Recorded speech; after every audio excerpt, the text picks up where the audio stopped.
Bienvenidos a Mesa de Periodistas. Esta semana se cumplieron 9 años de la desaparición de los 43 estudiantes de Ayotzinapa sin que haya justicia ni claridad sobre lo que sucedió o dónde están. En realidad, el tema de fondo es la promoción de los derechos humanos en términos de tener acceso a una vida libre de violencia y acceso a la justicia. ¿Cómo estamos en esos términos? Le doy la bienvenida, como siempre, a esta Mesa de Periodistas a Salvador Frausto, director de investigación de Milenio. También tenemos a Luis Miguel González, director editorial de El Economista, y Jorge Ramos, director editorial del grupo La Silla Rota. Bienvenidos a los tres. Vamos a comenzar ya con esta mesa. Empecemos por Ayotzinapa. Les decía que en realidad el tema de fondo es la promoción de los derechos humanos en términos de tener acceso a una vida libre de violencia y acceso a la justicia. Han pasado 9 años, 2 gobiernos, el de Peña Nieto y el de esta administración. ¿Nos acercamos a la verdad y a la justicia, Salvador? Bueno, hay sin duda en este informe, al leer el informe completo de 130 y tantos páginas, pues muchos avances muy interesantes que se oponen a la famosa verdad histórica. Por ejemplo, queda claro que no fueron los muchachos llevados al basurero de Copula ni incinerados en esa zona, que fueron divididos en 3 grupos y llevados a distintas zonas, y que no solo hubo participación de la policía municipal y estatal, sino también de autoridades federales, de la Policía Federal y militares. Por lo menos se mencionan a 6 militares que están en proceso por haber participado en esto. Ahora bien, me parece que el informe tiene un gravísimo error en las conclusiones, que vuelve a recuperar 2 hipótesis que están totalmente desacreditadas. Una es la del que Abarca se habría vengado de los muchachos y mandado y haber movido todo ese aparato. Es imposible pensar que un presidente municipal hubiera podido mover, pues sí podía mover a la policía municipal, pero a la policía estatal, a la policía federal, al ejército. Es decir, es un error gravísimo, me parece, de este informe, recuperar el tema de Abarca y recuperar el tema de que el asunto tenía que ver solamente con el tema de un infiltrado o varios infiltrados en el asunto. Entonces, todo el esfuerzo que se haya hecho se va a la borda por esa página en la que se utilizan las 3 hipótesis, después de haber comprobado la distancia que hay en esta investigación con la verdad histórica. Recuperar esas 2 hipótesis me parece un gravísimo error, y si es con dolo, comprueba el asunto de que se quiere desviar la investigación y echarla por la borda. ¿Hacia dónde queremos ir? ¿Hacia la justicia o a tirarla por la borda, Jorge? Fíjate que creo que Salvador hace una buena disección del reporte que se presentó por parte de Alejandro Encinas, el subsecretario de Gobernación. Y mira, yo nada más diría una cuestión. Ya han pasado 9 años, 4, casi 5 de ellos en el sexenio de Andrés Manuel López Obrador, ya como presidente de la República, y la verdad es que no sabemos exactamente qué fue lo que sucedió. Hay muchas pinceladas, muchos periodistas han documentado lo que sucedió a partir de declaraciones de los mismos delincuentes detenidos. La mayoría de ellos han sido liberados por errores, por omisiones. Y vemos una entrevista apenas hace un par de días que le hizo John Gibler al anterior fiscal Omar Gómez Trejo, en donde el señor no aclara todas las cosas que hizo mal, y lo que sí hace es acusar que hubo un cónclave ahí casi con el Papa en medio, porque pues mete al fiscal general de la República, mete al presidente, mete a cantidad de gente de primer nivel, en donde supuestamente habrían enterrado las posibilidades de llegar a lo que realmente ocurrió, o a la verdad, por lo menos jurídica. Yo tengo la impresión de que la verdad histórica no la han podido derribar, por la simple y sencilla razón de que tampoco ellos han llegado a nada. No hay justicia, y yo creo que ya en el año que le queda pues no lo van a hacer. Entonces no hay justicia, hay una manipulación terrible por parte de este gobierno del caso, y no hay ninguna disposición de llegar a la verdad. Pero lucrando con el dolor para llegar a dónde, y también lo han puesto los dos sobre la mesa, ¿hasta dónde está comprometido Alejandro Encinas con estos errores u omisiones? ¿Y cuál es el peso del ejército y del gobierno federal en este tema? Es decir, ¿van a poner por arriba de la justicia y la verdad a este gobierno con un uso político por encima del dolor de las víctimas, o hacia dónde va, Luis Miguel? Creo que para quienes no han leído el informe ni la entrevista con el exfiscal Omar Gómez Trejo, creo que vale la pena, si tuvieran que optar por una sola de las dos, lean la entrevista. El trabajo es impecable, periodísticamente no tiene desperdicio, y nos deja con la sensación de que hubo una operación de Estado en el sexenio de Peña para construir una narrativa, y hay una operación de Estado en este gobierno para construir otra narrativa. La narrativa tiene que ver fundamentalmente con dejar fuera al ejército como institución y colocar a algunos individuos del ejército, algunos elementos de las Fuerzas Armadas como responsables, pero sin poner, yo diría, el énfasis necesario en si hay encubrimiento o no de las Fuerzas Armadas de todo lo que estuvo pasando. Y yo quisiera poner en la mesa una cosa que me parece relevante. Este año tuvo mucho más repercusión el informe que los años anteriores. Creo que hay una parte que tiene que ver con la ruptura de los padres de los 43 desaparecidos con el gobierno, genera esta tensión dramática que cualquier guionista quisiera, pero el otro tema es que ya no solo estamos hablando de los 43 desaparecidos hace 9 años, sino de muchos casos de jóvenes desaparecidos aquí y ahora.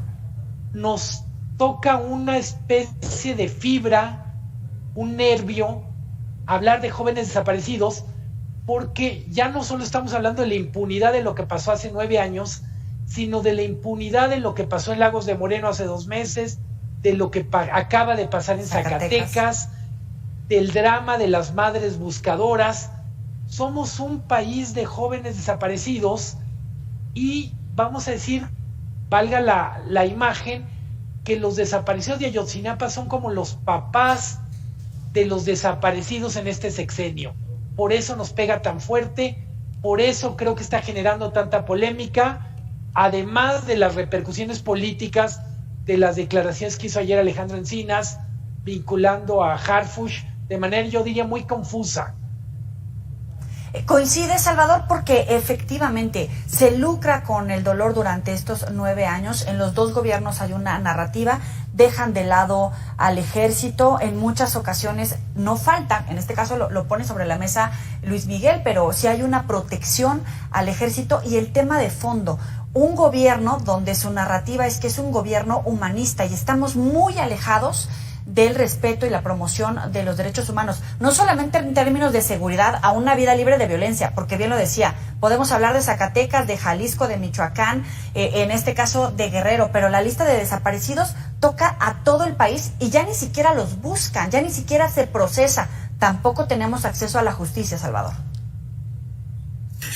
Sí, en primer lugar, Joely, coincido con Luis Miguel en el tema de que son imprescindibles para quienes quieran entender el fondo de este caso, leer el informe Ayotzinapa de las 130 páginas y la entrevista de John Gilbert a Omar Gómez Trejo, que clarifican un montón de cosas. Por ejemplo, en el informe se dice claramente que fue un crimen de Estado en el cual participaron militares, policías federales, policías estatales, policías municipales. Me parece que ya el operativo de cómo fueron capturados los estudiantes y repartidos hacia 3 lugares distintos queda ya muy claro, y quiénes participaron y quiénes son los protagonistas de esa historia.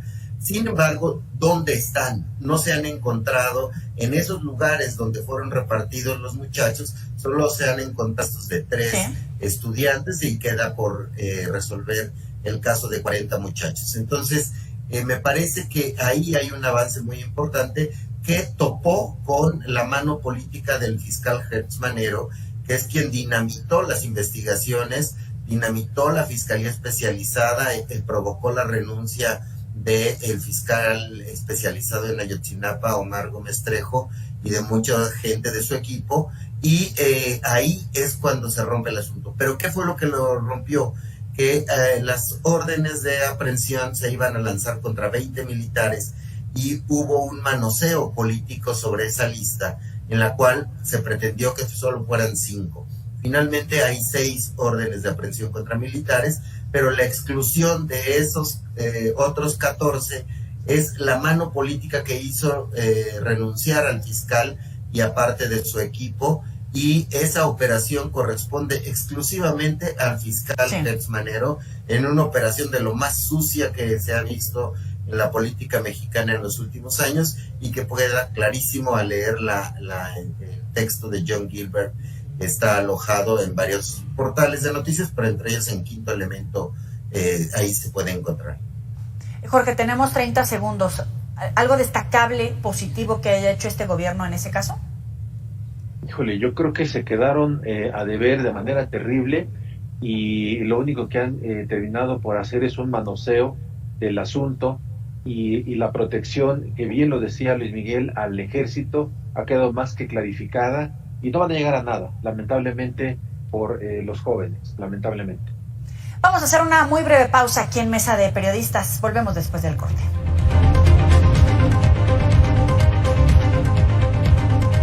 Estamos a Mesa de Periodistas. Otro de los temas que marcan la agenda noticiosa tiene que ver con la ola migratoria.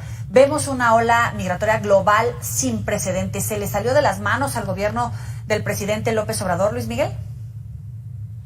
Se le salió de las manos al mundo. Tenemos una crisis migratoria en la frontera sur, una crisis migratoria en la frontera norte, y hoy hay una crisis migratoria a lo largo de todo el territorio nacional, porque hay muchos puntos del territorio donde hay migrantes a los que no hay capacidad de atender, a los que no hay capacidad de conocer, y cuando digo conocer asumo que una parte de los migrantes están en México, digamos, generando algún tipo de violencia, algún tipo de delitos, pero es imposible separar quién es quién. Yo diría, estamos desbordados. México tiene tiene una peculiaridad, y es, no hemos terminado de asumir hasta qué punto ya somos un país de migrantes. Hay más de 3 millones de personas no nacidas en México viviendo en territorio nacional. No tenemos una política clara de decir, son bienvenidos, estas son las reglas para darles oportunidad de estar en México. Es muy duro México con algún tipo de migrantes, en parte porque nos toca jugar el papel del policía malo a petición de Estados Unidos, pero en términos generales, yo diría, es una política migratoria que no se ha actualizado, porque no todos son migrantes que vienen del sur en condiciones precarias. Hay muchas empresas que requieren migrantes para trabajar en una competencia por el talento. Entonces yo diría, no es que tengamos una crisis migratoria ahorita, sino que prendemos de repente los reflectores, las cámaras, para ver una crisis migratoria que ya se volvió permanente y a la que atendemos en unos ratos y desatendemos casi siempre. Jorge, ¿y no nos pone también frente a un espejo? Porque nos quejamos del trato de los estadounidenses a los mexicanos, pero hoy nos está pasando, y no sé si por ahí también está en la mesa el tema del racismo del mexicano. Con ciertos migrantes nos portamos de cierta manera y con otros los pasamos por alto. Y yo creo que eso que mencionas es terriblemente delicado y muy cierto. Nosotros le exigimos a Estados Unidos que trate bien a nuestros migrantes, y creo que es lo correcto, que los traten bien, pero en México no tratamos bien a los migrantes. Somos los que vienen del sur, del continente, los desdeñamos, los echamos lo más lejos de nosotros posible, pero cuando se trata de otro tipo de nacionalidades, como que cerramos un poco los ojos y somos aparentemente más tolerantes, y eso sí es una situación muy muy delicada. Ahora, creo que Luis Miguel tiene toda la razón. El problema migratorio pues lo vemos en Europa, lo vemos prácticamente en todo el mundo, derivado de guerras, derivado de violencia, y por supuesto nosotros no somos la excepción, no solamente la parte, digamos, de la economía. Y bueno, nada más recordemos que en México nosotros pues tenemos tragedias terribles, ¿no? Como la de San Fernando. Tenemos la situación que se suscitó hacia finales del sexenio de Peña y al arranque de con las caravanas, ¿no? Que se vinieron, y que la verdad la pandemia fue la que las frenó. Pero el problema de la migración, este gobierno, lamentablemente, el del observador, se plegó a las exigencias del gobierno de Estados Unidos, y lo hemos visto en todo momento. No hay manera de decirle que no a Estados Unidos, y nos volvemos en policía de Estados Unidos en contra de los migrantes de Centroamérica y de otros países que ya están empezando a llegar, incluso de la India, que cruzan por México para llegar a Estados Unidos. Es una situación sumamente delicada y en la que efectivamente no tenemos salida, y luego con un titular de migración que es amigo del presidente, que puede cometer cualquier barbaridad y no le pasa nada, pues el peor de los mundos. Salvador.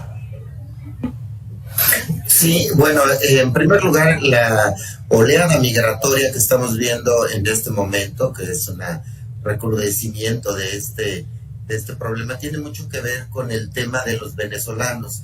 Es decir, Joe Biden le abrió la puerta y espacios para que migrantes venezolanos pudieran acceder a los Estados Unidos con mayor facilidad, y eso provocó una desbandada, digamos, de los ciudadanos de Venezuela para trasladarse, y por esa razón se colapsaron de nueva cuenta las rutas migratorias. Pero ahora viene, es un tema de fondo, como bien subrayan Luis Miguel y Jorge. Las migraciones están en todo el mundo y son siempre de sur a norte, es decir, de los países pobres del sur buscan llegar hacia los países ricos del norte, donde hay más oportunidades, y la desigualdad económica es un modelo en el cual se deberían generar medidas multinacionales para poder frenar ese fenómeno. Una de esas ya está dibujada por el acuerdo que está buscando México junto con otros 10 países para exigirle a Estados Unidos otro tipo de políticas. Uno es invertir dinero en los países pobres para generar empleos y arraigo en la zona, y otro es pues hacer una migración mucho más ordenada, porque de todas formas en vez de poner en peligro a los ciudadanos que buscan llegar a los Estados Unidos, sí hay mucho empleo para ellos en estos países, y debería esto ordenarse de una manera más clara para evitar, por ejemplo, pues los riesgos de cruzar el río o incluso los asesinatos de migrantes a manos de la patrulla fronteriza, que en los últimos 4 años han sido por lo menos 34. Pero ¿hasta qué punto hay que mantener la misma política de apertura migratoria? ¿Hasta qué punto por humanismo se deben de manejar las puertas abiertas, aunque ese mismo humanismo está poniendo en riesgo la vida de los migrantes, Luis Miguel? No existe tal humanismo más que en el discurso. Yo diría, a la crueldad de la estrategia de Estados Unidos le sumamos la corrupción y xenofobia de nuestra propia política migratoria. Tenemos un Instituto Nacional de Migración, coincido con Jorge, pero difiero. El problema no es solo el titular, el jefazo, tenemos un Instituto Nacional de Migración que ha sido sinónimo de maltrato, de corrupción, de extorsión, en lo que tiene que ver con el trato a los migrantes. Entonces yo diría, para quien llega a México del país equivocado o por la ruta equivocada, tiene literalmente, lo apachurramos como si fueran 2 planchas. La propia crueldad migratoria mexicana, más la crueldad de lo que Estados Unidos ordena que ocurra fuera de su territorio. No existe ese humanismo en el trato a los migrantes, y creo que decías tú es un espejo terrible, porque uno de los pocos puntos que en las encuestas el presidente López Obrador al arrancar estaba en total falta de sincronía era en abrir las puertas a migrantes. A la gente de México no le gustaba una política de puertas abiertas. Las encuestas dicen todo lo contrario. Y ojo, con esto lo que quiero decir es, debemos dejar de pensar que las encuestas son fuente de sabiduría y buenas decisiones. Con frecuencia, de acuerdo, sí. Es una manera de legitimar la crueldad y los prejuicios de la mayoría. Jorge. Sí, mira, yo totalmente de acuerdo con Luis Miguel, y creo que tiene razón Salvador cuando dice que los países del norte deberían de modificar la manera en la que explotan a las naciones del sur más empobrecidas, y en todo el mundo, las naciones africanas, en fin, creo que ha habido un exceso y un abuso por parte de las grandes potencias que a la hora que les llegan las oleadas de migrantes, resulta que se espantan, pero porque se han dedicado a saquear por siglos, podríamos decir, a esas naciones. Entonces yo creo que sí sería importante. Yo la verdad es que sinceramente no creo ni en la intención del observador de liderar a países para que hagan una forma de convencer a estas naciones ricas para que modifiquen su actitud. Sinceramente no lo creo. Yo creo que tendría que ser una situación mucho más estructurada. Incluso ya ni siquiera Naciones Unidas funciona. Ellos mismos ya se han dado cuenta que no funciona el modelo de Naciones Unidas, y quizá habría que buscar un mecanismo nuevo en donde, insisto, le demos la vuelta a la tuerca y nos demos cuenta que lo que tenemos que hacer es cambiar la forma de trato hacia el sur. Este tema migratorio se va a juntar con la inseguridad, el fentanilo, el narcotráfico, etcétera, con motivos electorales, como plantea, por cierto, el presidente López Obrador desde Estados Unidos. ¿Salvador? Sí, uno de los elementos donde vemos que se mezcla el tema migratorio con el tema del narcotráfico muy fuerte, y que ahorita es un verdadero polvorín, es en el caso de Chiapas. Por un lado están enfrentando el ingreso masivo de migrantes que están tratando de ser un segmento de esos migrantes, de ser reclutados por el crimen organizado, y por otro lado la gran disputa entre los grupos criminales que hay en Chiapas.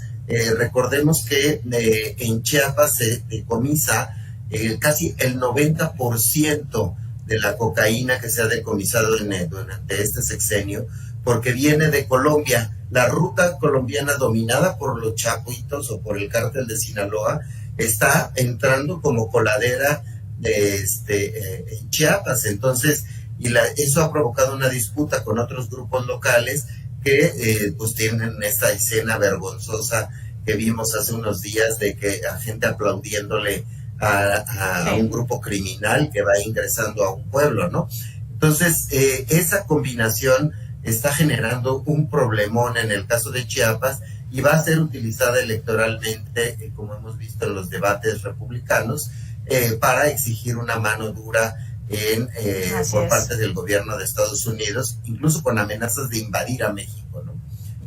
Bueno, vamos a ver